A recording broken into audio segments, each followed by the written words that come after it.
है दोस्तों, very good morning आप सबको and every Chelsea fans are happy right now and बहुत सारे मैच हुए कल के रात में एंड बहुत सारे ड्रामेटिक रिजल्ट देखने को मिला हमें, जहां पर संदरलैंड ने कैरेक्टर दिखाया आर्सेनल के अगेंस्ट एंड आर्सेनल ने भी दिखाया कैरेक्टर, जहां पर उन्होंने मतलब 1 गोल डाउन के बाद मतलब लीड भी ले ही लिया था, बट लास्ट में जाकर मतलब अपने मतलब लीड को कंटेन नहीं कर पाए एंड इस तरफ यूनाइटेड को कहे सेम रहा, जहां पर वो भी मैच जीत सकते थे, बट उन्होंने बट अभी के टाइम पर 1-2 वीक से लग रहा है कि यूनाइटेड का भी डिफेंस थोड़ा सा शेकी लगने लगा है, मुझे लगा है, जहाँ पर क्या होता था कि मतलब यूनाइटेड ने स्कोर किया तब भी यूनाइटेड का डिफेंस बहुत ही अच्छा हुआ करता था, जहाँ पर डिलीट बहुत ही अच्छा खेल रहा था एंड जहाँ पर कंसीड नहीं कर रहे थे ज़्यादातर तो, एंड अभी कीपर भी अच्छा आ चुका है, बट फिर भी डिफेंसिव लैग तो दिख रहा है यूनाइटेड के पास भी एंड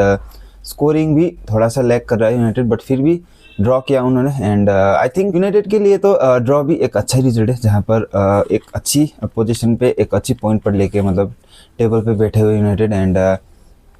पिछले साल के कंपैरिजन से तो बहुत ही अच्छा है यूनाइटेड एंड स्पर्स, हाँ स्पर्स आप कह सकते हो, स्पर्स ने पॉइंट ड्रॉप किया है बहुत टाइम से चेल्सी के अगेंस्ट, यूनाइटेड के अगेंस्ट एंड यहाँ पर गाइज रात को मैच था चेल्सी वर्सेस वुल्फ। तो गाइज सबसे पहले चेल्सी की बात करेंगे यहाँ पर, जहाँ पर Chelsea welcome Wolf at Stamford Bridge and बहुत ही कॉन्फिडेंट तो नहीं था मैं इस मैच से लेकर, बिकॉज इट्स चेल्सी, जहाँ पर हम काराबैक से ड्रॉ करके आ रहे थे भाई एंड तो थोड़ा सा नर्वस तो था, बट स्टार्ट बहुत अच्छा था मैच का, जहाँ पर 20 मिनट तक बहुत ही अच्छा फुटबॉल देखने को मिला हमें। गोल नहीं आया ऑब्वियसली, बट फिर भी इट वाज इंटेंस, मतलब इंटेंशन बहुत ही हाई था, तो मज़ा आ रहा था मैच देखने में, जहाँ पर वुल्फ पूरी ही बैकफुट में आ गई थी एंड लग रहा था कि गोल आएगा, बट क्या हो जाता है वहाँ से वुल्फ भाई पूरा ही लो ब्लॉक पे चली जाती है एंड वहाँ से हमें दिखता है कि हम लो ब्लॉक के अगेंस्ट हमेशा स्ट्रगल करते हैं एंड वो दिख रहा था पिच पे कि वी वर स्ट्रगलिंग, कुछ नहीं हो रहा था, keeper to Chalobah to Fofana to Cucurella to इधर गर्नाचो कुछ ट्राई कर रहा है, बट कुछ नहीं हो रहा है, वो भी मतलब एंजो को दे रहा है pass, Enzo to Caicedo, but Caicedo ही ट्राई कर रहा था, वो भी नहीं हो रहा था एंड उससे क्या हो जाता है बैक पास फिर से किसको, फोफाना टू चालोबा, वही हो रहा था, मतलब पूरा ही मतलब सिर्फ गर्नाचो तक आ रहा था, फिर से बैक पास, तो उधर नेटवर्क पास आ रहा था, फिर से बैक पास, तो लो ब्लॉक के हम अभी भी बहुत ही ज़्यादा स्ट्रगल कर रहे हैं एंड मुझे लगता है कि तक कोल पामर इस्ताबा विलियम फुल्ली मतलब इस टीम पे सेटल नहीं हो जाते, कोल पामर मतलब इंजरी से नहीं आ जाते, हम थोड़ा सा स्ट्रगल करेंगे और भी लो ब्लॉक के अगेंस्ट। हाफ टाइम के बाद भी हमने देखा कि इंटेंसिटी मतलब मेंटेन हो रहा है चेल्सी का, जो कि मतलब जब मैच स्टार्ट हुआ था तब दिखा था हमें एंड तो उसका फल हमें मिल जाता है एंड भाई गर्नाचो what a ball that was and Gusto का सबसे मतलब first goal for Chelsea after 3 season, उन्हें एक गोल मिला एंड हमने देखा है गुस्टो को बहुत ही ट्राई करते अपने एक गोल के लिए एंड बहुत मतलब हमेशा फेल हो जाते हैं, बट इस बार नहीं एंड हेडर मारा उन्होंने एक गोल एंड चेल्सी का लीड, तो यहाँ से पूरा हमारा गेम था। मुझे लगता है बीच में वुल्फ ने हमें ब्रेक करने की ट्राई किया, बट मुझे नहीं लगता कि मतलब श्योर शॉट मतलब वो कुछ था, बट यहाँ से इस्ताबा आ जाता है आफ्टर 65 मिनट्स राइट। इस्ताबा आने के बाद ही हमें दिख जाता है कि इस्ताबा को पहले होना चाहिए था एंड जहाँ पर इस्ताबा आए एंड अपने 2 डिफेंडर्स को मतलब वहाँ से फेंट करके पास देते and Joao Pedro put the ball inside the net, तो बहुत ही ज़्यादा वो एक मतलब बिल्डअप था, मतलब वो एक पार्ट था जहाँ पर बहुत ही मज़ा आया हमें देखने को, बहुत एक ब्यूटीफुल प्ले ऑफ गेम था एंड पेड्रो ने अगर वो फिनिश नहीं किया होता तो भाई उसे क्रिमिनल घोषित कर दिया जाता भाई, यहाँ से तो हमारे फेवर में हो जाता मैच एंड वुल्फ कुछ ट्राई नहीं कर पाती उसके बाद एंड थर्ड गोल भी आ जाता है, जहाँ पर गर्नाचो ने ही सब कुछ किया था एंड बहुत ही ज़्यादा उसको मतलब इस पर तारीफ मिलना चाहिए, जिस हिसाब से गर्नाचो ने वहाँ पर रन किया, भाई क्या पेस दिखाया उसने एंड भाई मैं तो समझ नहीं पा रहा था भाई कैसे इतना ज़्यादा पेस आ गया गर्नाचो में, तो बहुत ही ब्रिलियंट वहाँ पर एंड वो पास करते हैं नेटो एंड नेटो भाई वो तो एक जस्ट टैप इन था, इजी टैप इन, तो नेटो ने स्कोर कर दिया, बट फिर भी नेटो ने भी बहुत ही वहाँ ज़्यादा मेहनत किया था, एक विंगर होकर स्ट्राइकर खेलते पोजीशनिंग बहुत अच्छी तरीके से आता होते, तो दोनों प्लेयर्स को बहुत ही ज़्यादा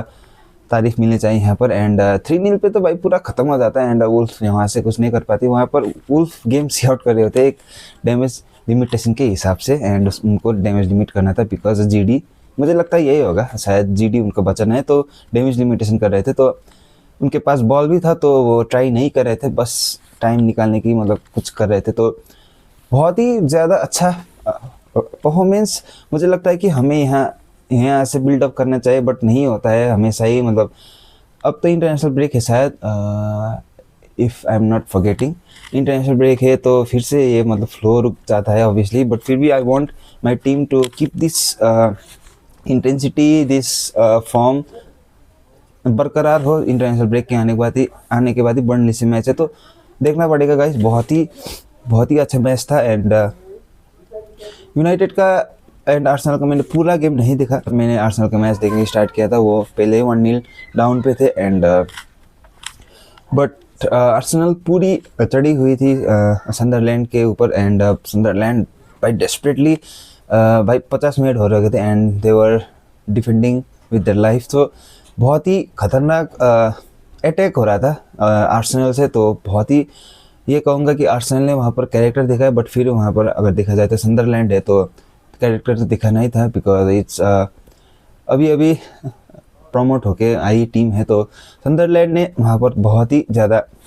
तारीफ करना पड़ेगा सन्दरलैंड को बिकॉज सन्दरलैंड ने जिस हिसाब से डिफेंड किया, obviously 2 goal कंसीड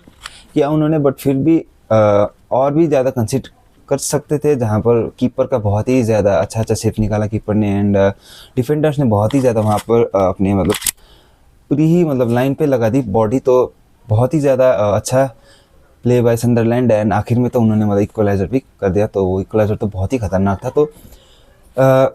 all and out Arsenal ने ड्रॉप किया पॉइंट, बट फिर भी मुझे नहीं लगता कि आर्सेनल को इससे फ़र्क पड़ेगा थोड़ा सा बिकॉज दे आर मतलब बहुत ही ज़्यादा पॉइंट है उनके and they are still on the top. So but फिर भी सन्दरलैंड ने मतलब पॉइंट ले लिया आर्सेनल से। तो सन्दरलैंड भाई सब भी मतलब टॉप 4 टीम को मतलब रोक रही है अभी एंड देखना पड़ेगा कि मतलब लिवरपूल एंड सिटी के अगेंस्ट कैसे खेलेंगे ये लोग। तो बहुत ही अच्छा परफॉर्मेंस बाय सन्दरलैंड एंड इस तरफ हम यूनाइटेड एंड स्पर्स की बात करें तो बहुत ही बोरिंग सा गेम हो रहा था एंड एम्बोमो का गोल आता है, एक बहुत ही हेडर आता था, बट मुझे लगता है कि वहाँ पर पापे माता सार का बहुत ही ज़्यादा मिस्टेक था बिकॉज जब उनके पास बॉल आए थे प्रेस भी नहीं हुआ था तो उनको शायद क्लियर करना चाहिए था वहाँ पर एंड उसकी वजह से थोड़ा सा वहाँ पर स्क्रैपी सा कुछ हो जाता है एंड एम्बोमो हेडर मार देता है। तो यूनाइटेड जब लीड लेता है एंड वो उन लीड को मतलब बरकरार नहीं रख पाता है, कुछ ना कुछ करके गोल खा ही लेते हैं एंड हाफ टाइम तक यही स्कोर था, बट हाफ टाइम के बाद पूरा शुरू हो जाता है ड्रामा एंड ऐसा लग रहा था कि शायद यूनाइटेड निकाल लेगी विक्ट्री यहाँ पर, जहाँ पर 83 मिनट्स मतलब हुआ था, मुझे अभी भी पता है एंड मैथायस टेल मतलब बेंच से आते हैं एंड ही स्कोर्स बहुत ही शानदार गोल, जहाँ पर मतलब टर्न लेते एक बहुत ही शानदार सा टर्न एंड एक शॉट लेते तो इक्वलाइजर आ जाता है वहाँ पर एंड उसके बाद टाइम ख़त्म होने वाला होता है, एक्स्ट्रा टाइम पे होते हैं। तो रिचार्डलिसन का वहाँ पर क्या कहो, उनका डिफ्लेक्शन कहो या उनका इंटेंशन ही कहो, he try to deflect the shot और ही इज़ मतलब वो मतलब उसको मतलब अवॉइड कर रहा है। तो I have no idea what was that, but it was a Richarlison goal. तो बहुत ही मतलब यहाँ पर स्पर्स लग रहा था कि मतलब मैच जीत जाएगी, बट फिर भी आखिर के एक्स्ट्रा टाइम के लास्ट मिनट पे डिलीट आता है एंड डिलीट ने मतलब बहुत ही एक शानदार सा हेड मारा वहाँ पर। तो इक्वलाइजर फिर से आ जाती है यूनाइटेड के साथ, तो 2-2 हो जाते हैं यहाँ पर एंड टाइम ख़त्म हो जाता है। तो बहुत ही ये कहूँगा कि केजी सा गेम था, जहाँ पर दोनों टीम ने कुछ ज़्यादा नहीं किया एंड क्लिनिकल नहीं थी आई थिंक एंड फर्स्ट तो क्या ही कहे, अभी उनका मतलब फॉर्म इतना ज़्यादा मतलब ड्रॉप हो चुका है and all and out first day of the weekend तो यही रहा एंड आई थिंक चेल्सी के पर्सपेक्टिव से कहे तो बहुत ही एक अच्छा टाइम था कि हम यहाँ पर मैच जीत जाए एंड टेबल पे टॉप पे आ जाए। तो वही किया हमने, जहाँ पर पूरे टीम ने पॉइंट ड्रॉप किया है तो हमने मतलब पॉइंट ले लिया है, तो we are second on the table. बहुत ही अभी तो मतलब मैन सिटी एंड लिवरपूल को खेलना है बाकी, बट फिर भी वी आर सेकंड और मैन सिटी लिवरपूल को मतलब खेलते मतलब ख़त्म होते होते हम शायद थर्ड पे ही रहेंगे। तो it's a good result, it's a good weekend for Chelsea. तो आज वोटरलैंड में मिलेंगे, तो लिवरपूल वर्सेस मैन सिटी है। एंड वहाँ पर मिलेंगे। तो तब तक के लिए stay tune, take care of his family and see you in the next video. तब तक के लिए बाय।